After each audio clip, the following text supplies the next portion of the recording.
まず角度ですね。相手の回転にその角度を出して、ここは手首をぶれないようにして、でボールが来た時になるべくラケットの位置はちょっとボールより少し高めに置いて、体の重心でボールを抑える。だから腕の動きは一切はしないようにして、ボール吸収しながら体をこうちょっと沈む感じで抑えてます。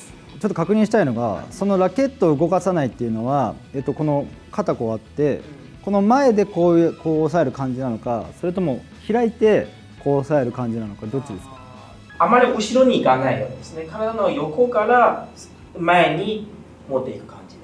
なるほど。じゃああまり開かないようにして、バックスイングみたいなの取らないようにして前でやると。前ですね。で、あと手首の角度がちょっと見てると若干こう反ってるというか、開いてるように見えるんですけど、やっぱこれまっすぐとかちょっと内側に入れちゃうよりはちょっと開くというか反った方が角度合う。はい、そうです。なるほど。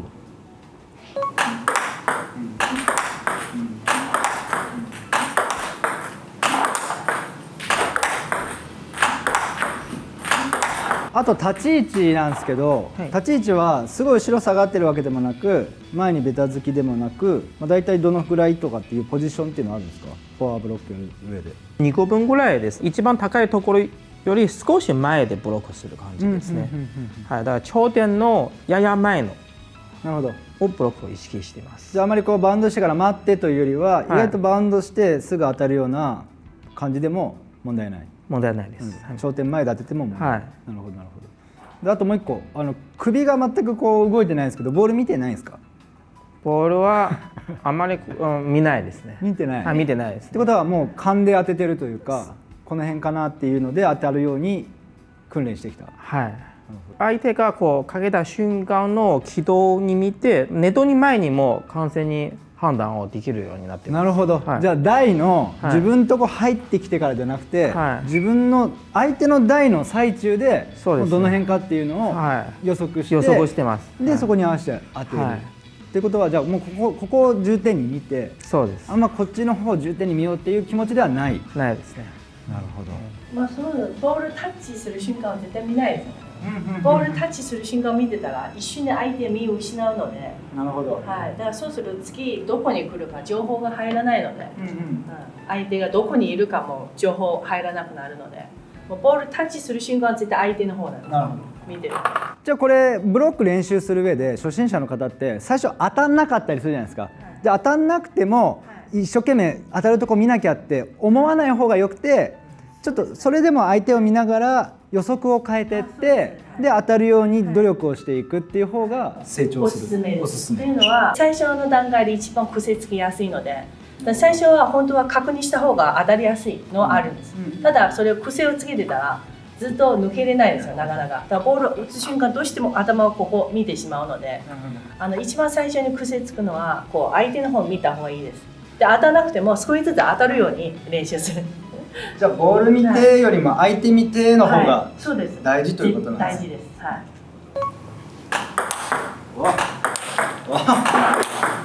当に変えたいこれ。カウンターじゃない。カウンターじゃない。レベル高。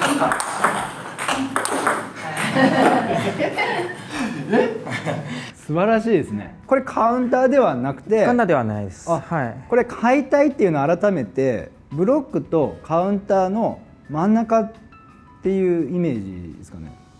ブロックとカウンターの真ん中のイメージです。のイメージ。はい。ブロックよりはちょっとこう回転かけるけど、カウンターよりは力とか動きとかそういったものを抑えてるっていうイメージ。そう、カウンターは全部自分の力で打ってる感じですね。自分で打つ。で今の方は半分相手の力を利用してるんです。なるほど。じゃあ相手の力をこう凌駕して上書きして打つぞじゃなくて、もう半分相手の力も利用しながら自分の力と足し算していくみたいな。そうですね。はい、なるほど。これなんか解体のコツってブロックからのその進化としてあるんですか？はい、ブロックよりちょっと面は若干下に向けてかぶせるんですよね。で打つ瞬間はなるべく、ブロックと、同じようにですね、この自分の距離をあまり取りすぎないように体の近いところで前腕インパクトと少しのこの股関節を回すを加えてボールの威力を出すようにですね。じゃあ脇が開いたりとかしちゃいけないですね。はい、なるべくこう脇は締めておいて、はい、で体の回転を利用してちゃんと軸にしてこう面をかぶせて、であとはこの腕を解体するときにあまり行き過ぎないようにですね、途中でキュッて止める感じで握る感じだ。そうです。イメージ。はい。かぶせる理由はより回転がかかるからってことですか？そうですね。はい。相手の回転に負けないようにして。なるほどなるほど。起こしちゃってるとじゃあオーバーミスしちゃうようなボールになってしまうから、しっかりかぶせて食い込ませていく。打球点はもう頂点の前なので、ここはブロックと変わらないですよね。そうですね。ほぼ変わらない感じで、カウンターより全然打球点が速いんですよね。なるほど。ちょっとじゃあブロックと解体を交互にやってもらってもいいですか？一本ずつ。一本ずつ。ブロック、解体、ブロック、解体、ブロック、解体。同じですね。なるほど。インパクトの力が全然違いますのでね。だからブロックするときにただ止めるだけで、ここの腕の一瞬の力は使ってないんです。なんかね、ブロックと解体の準備の動作は一緒だったんですよ。でインパクトのところだけちょっと変わる。だから相手から見ててもブロックなのか解体なのかちょっと見分けがつきづらいような、そういうことなんですね。じゃあもう解体やるぞって準備するというよりは、もうブロックの準備ぐらいから解体。そうです。でブロックの準備のままいったらブロック。そう。こんな感じの本当インパクトだけの違いを出す。そうですね。準備してたら多分カウンターです。ああ、なるほどなるほどなるほど。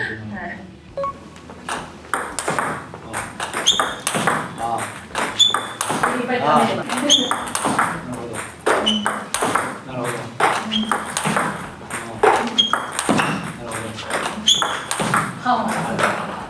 ありがとうございます。これ圧倒的な違いが、まずポジションが中陣ぐらいちょっと下がったっていうのがまず一つのポイントかもしれませんね。ブロック解体の場所でカウンターを打つというよりは、そうじゃなくてちょっと下がって、今言われたように打点も頂点もしくは頂点の後ですね、を捉えるっていうのがまず最初のカウンターのポイントになる。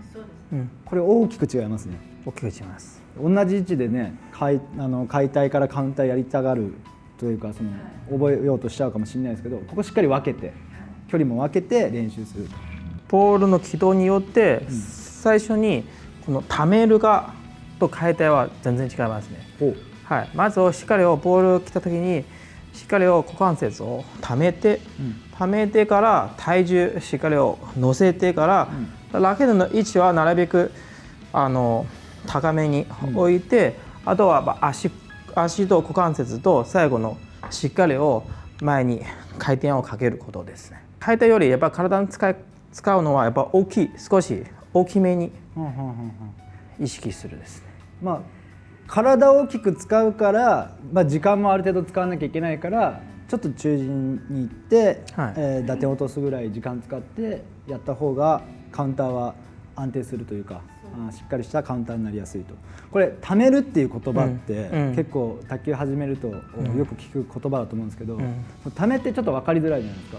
イメージ的には準備した状態で少し止まってるってことですか？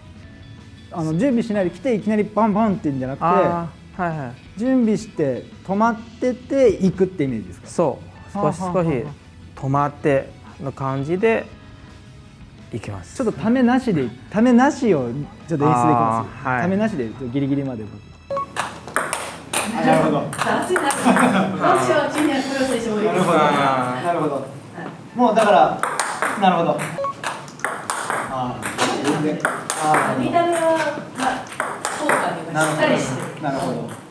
1っていくんじゃなくて1、2っていくぐらいの間がちゃんとある。1、2がない時には1だけの時には買いたいです。買いたい、はいその代わりしかも前陣というかあそうですなるべく台に近いところで商店前だったら1、2だと逆に間に合わないからそうです1、1、1、1、1で中陣行ったら1、2と。そうです。なるほど、分かりやすい。分かりやすい。あ、そういう違いがあるんですね。じゃあカウンターを練習するときは必ず1、2で練習した方がいい。はい。そうです。これ角度は解体よりはかぶせるんですか。ほぼ一緒。ほぼ同じぐらいですね。そんなに。おーじゃあ解体を覚えたらそはいのフォルムというか角度を覚えておいて、はいで中陣下がって1、2ってやったら、いカウンターにで入りやすくなはい。る。いいこう階段になっていくんですね。簡単の方が多分足の微調整とか結構大事になってくる感じで、なんかブロックと解体の方がタイミングとか位置と合わせやすいんだけど、カウンターの方がちょっと遅れ目になるじゃないですか。でそれ位置も絶対やりやすい位置じゃないと思うし、足の微調整が必要です。なるほどこれかなり難しい。これ重要だ。はいこれ足の微調整。はい1の段階では調整できないじゃないですか。で2で多分いろんな調整するってことですよね。こういったりとかちょっとこういったりとかこういったりとか。なるほど。2の調整ってイメージ。まあ、1の時は全く動かずに多分相当遠いんですよね。ああで1はある程度合わせるうん感じで、で最後、まあ、ぴったりで1で合わせられたら完璧なんだけど、1で完璧に合わせられない時は2、3で4でいく可能性もあるんです。はいちょっとじゃあその足を合わせるかちょっと少し3分の2ぐらいバラバラで入れます。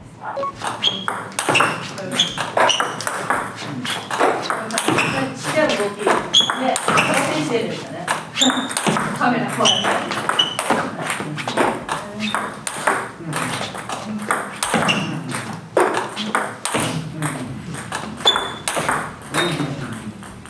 って難しいところはためと、まあ、ためっていうのは右足ためるのと股関節少しこう引くっていう感じになるんですけど、でも足がそもそも合わせられてなくて遅かったらもうためられないですね。ためてボールが別のところにあるともう飛ばせなくなってしまうので、合わせながらためる。はい、じゃあまず素振りでもこうで全部の素振りしながらため。あ、こっちはいいと思います。今のいいアイデアです。ためはい、みたいな、打たずにはいこんな感じでこれからのためっていうのを練習すると、はいためる前に調整する癖が少しつくかもしれない。ためるのはちゃんとここでしっかりためられるように、こういう感じでさっき家族でやってるようなやりながら、なんか重たいなんかゴムみたいなものを持ってこうはいためはいためこう強く引っ張ってためてる感じで、そういう練習もやってるんですよこれで。なるだからそうすほるとこのためが重たいゴム強いゴムがなくなった時にはこれがめっちゃ速いんですよ。ど。なるほど。重いから引っ張るの大変ですよ、こうためるときに。だからためがないときにもそのままいっちゃう感じ、軸がなくなる。なるほど。いやそういうトレーニング、筋トレみたいな訓練もしてます。ための重要性とためまでの調整の重要性。はいなるほど。これがカウンターにははい必要だと。はい、だから簡単でうまくできない選手はおそらくこのためがうまくできてないだから、そうですねはい、うまくいかないと思います。同じタイミング同じですね。はい、ちっちゃい動きで調整してるんですよ。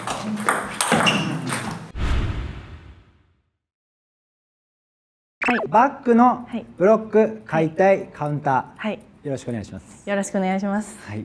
これバックも同じような考え方でいいんですかね。そうですね。はい、はい、ほぼ同じ考え方です。はい、フォアハンドはやっぱその体の外側にあるものなので、でバックハンドと体のラインの中にあるものなので、フォアよりはどっちかというとやりやすいです。はい、フォアよりはブロックとか解体とかしやすいので、リスクはフォアほどないです。なるほど。フォアの方が威力は多分バックより多少あると思う。でもバック上手い人は本当フォアと同じぐらい威力出せる方もいますので、はい、でリスクはフォアよりは少ないバックの方が。はい、じゃあまずはもうバックから練習して、ブロック練習して、はい上達していくっていうのもおすすめだと。あ、そうですね。それもありです。なるほど。はい、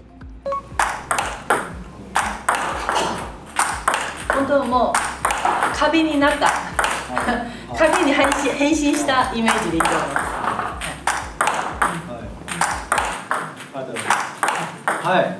よくバックハンドってはい肘上げてとかいうかこういうカニさんっぽくなるあ、はいはい。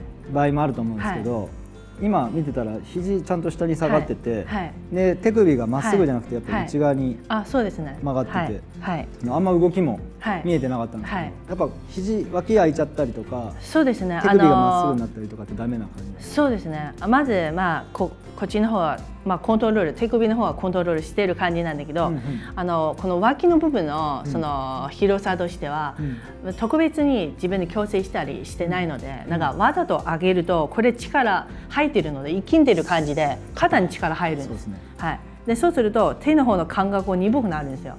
はい。でもしくっつけるこれも力入っているので、脇締めすぎちゃうのも締めすぎちゃうのダメです。これどっちも生きんじゃうので、だからリラックスしている状態で、もうちょっと右寄るともうちょっと開くと思うし、もうちょっと左寄るともうちょっと少なめになると思うし、大体グーが1個2個分入るくらいの広さで十分です。重心が軸が全部ここに来てて、なんかこっちにそんなに力入ってないなの感じがいいです。もうカチカチになっている状態だとここは鈍くなるんですよね、感覚が。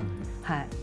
ちなみにそのグリップの指の握力のレベル的にはどれぐらいの力で握ってるんですか？卵を握ってるような感じで一回握ってみて、なんかガーンって強くやるとやっぱ潰されてしまうので、相当握ってる感じで、ボール触る瞬間一瞬はちょっと生きる感じのそのちょっと握るぐらいであんまりギュッとしないですね。じゃあ一応握力に波はつけてるんですね。そうです。同じ一定の握力じゃなくて、包んでるぐらいから若干握って、そうですそうです。若干握って一瞬で握ったらまだリラックスして波をつけながら打つ瞬間だけ少し上げる。そうですね。必ず脱力してます。次の動作のために、回転にしてもどういう技術つなげるにしても、どっちにしろ脱力が必要になるので、脱力しないままでやると本当に1球目2球目3球目4球目でもう生きんじゃってもう筋トレやってるような心地の手の方の感覚なくなると思うんですよ。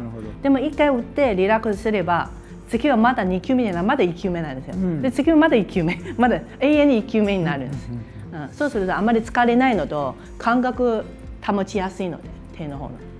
これやっぱりブロックあともう一個ポイントなのが恐怖心との戦いだと思うんですよ。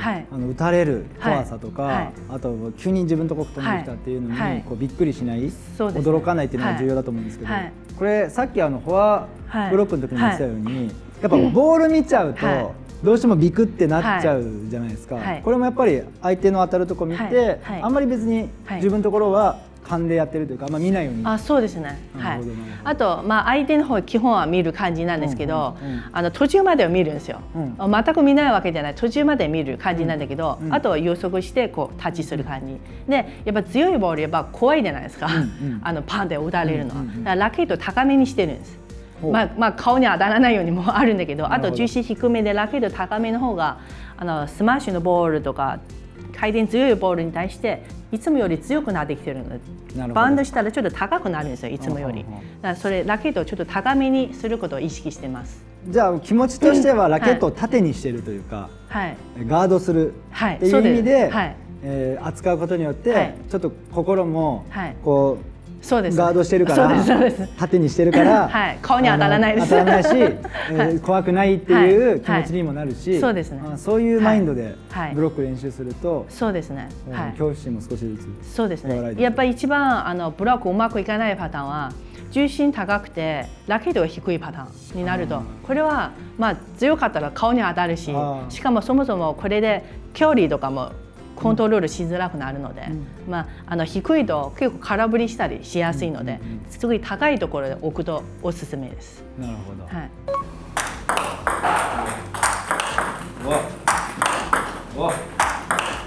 ストレートじゃない。進化したかな？進化してる。進化してるよ。すごい。打球点前より少し打球点ちょっと速くした。ブロックの時は高くしてこうやってたんですか。で解体はどちらかと言ったらボールの下からアプローチするように見えたんですけど、実際は高いんですけど、で低く見えたっていうのは打球点速かったんです。バウンドしたところですぐ行ったので、さっきブロックする時には頂点の前なんだけどトトンって感じ、うんここが頂点としたら頂点の前、なる今ほどここでタッチしてるんです。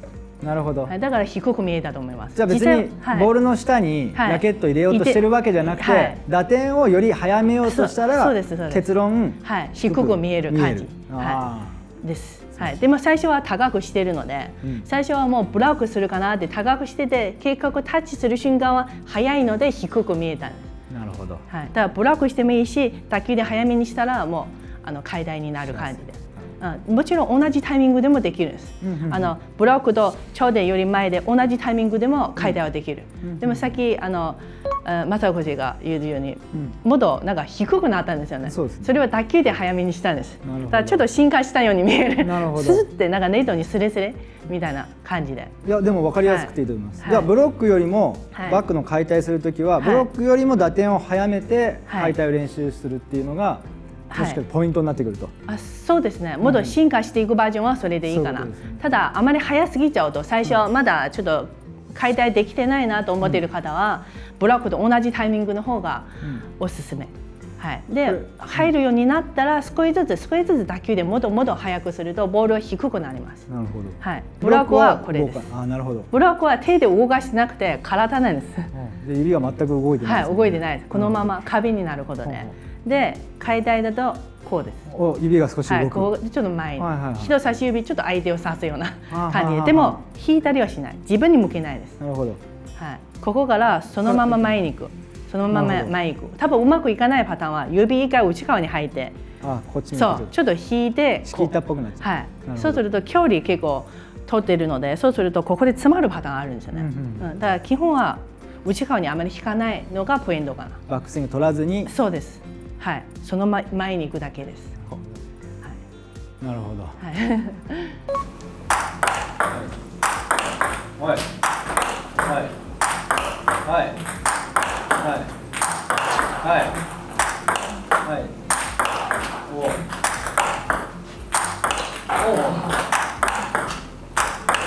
おお。おお。打球で違う。おー早い。でもやっぱフォアとやっぱある程度やっぱ理論は似てて、解体の時にやっぱ若干はい。少しボールの上を捉えるような形になって、はい。はい。でバックスイング取らずインパクトだけ変わる。あ、そうですね。はい。そう、これとそこは一緒だと思います。これと。はい。はあはあはあはそう、フォアもバックも同じですね。はい。感覚似てる感じです。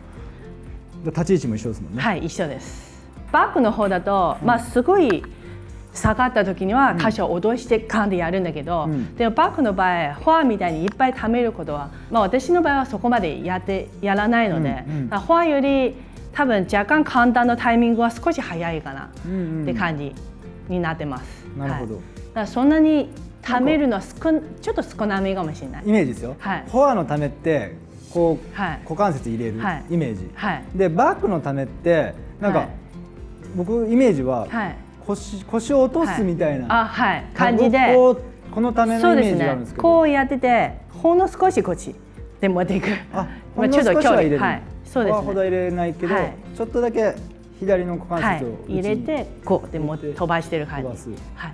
なるほど。でもあんま体ぐるっと回すわけではないということですね。それはすごい遠い時にはこれやるんだけどあー、これは多分ドライブの引き合いとかになるから簡単にはならない。なるほど。はい。じゃあ若干簡単するっていうのは若干高めの位置でやった方がいいので、はい。なるほど。じゃあもう一回。多少。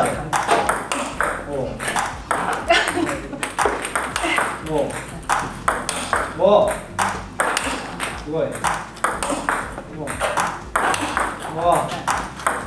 怖いです。怖いです。やっぱ解体がいいです。安全派なのでカウンター系はめったに使わないですなるほどけど、まあ、やるとしたらここから行くパターンになるかなと思います。まずは、はい初心者の方でもそうやってはい練習してもらって、はいでもしかしたらね、はいそれがすごいハマってはい得意になってくる可能性もあるから、はい今みたいに立ち位置変えたり、はい方法を変えてはいやると。そうですね。あと一つなんかすごいポイントになるというのは、私前でやってそのブロックと解体やってる時、基本は力の入れる方向はスイングの軌道は前なんですよね。だけど下がった時には、下がった簡単する時にはちょっと距離少し取ってるのと、若干横に振る。感じ。なんかこういう感じじゃなくて少しこう、そうです。円を描くようなはい、感じ多少ね。じゃないとこの階段みたいな感じこうでやるとなんかパワーが足らない感じ。なるほど。ね、はい。じゃあ遠心力を少し使うそうですね。感じになるんですね。はいはい。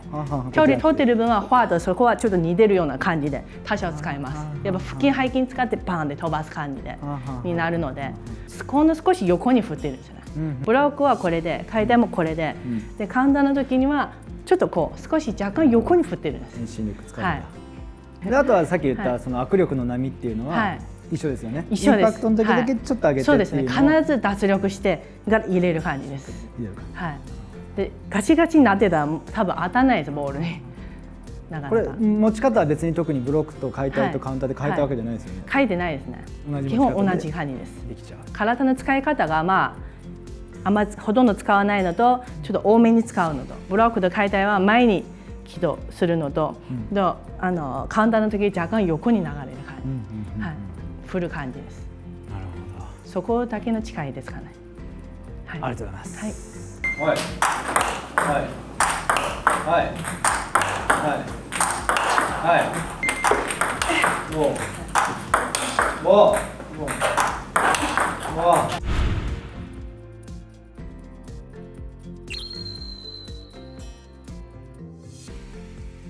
また見てね。再见。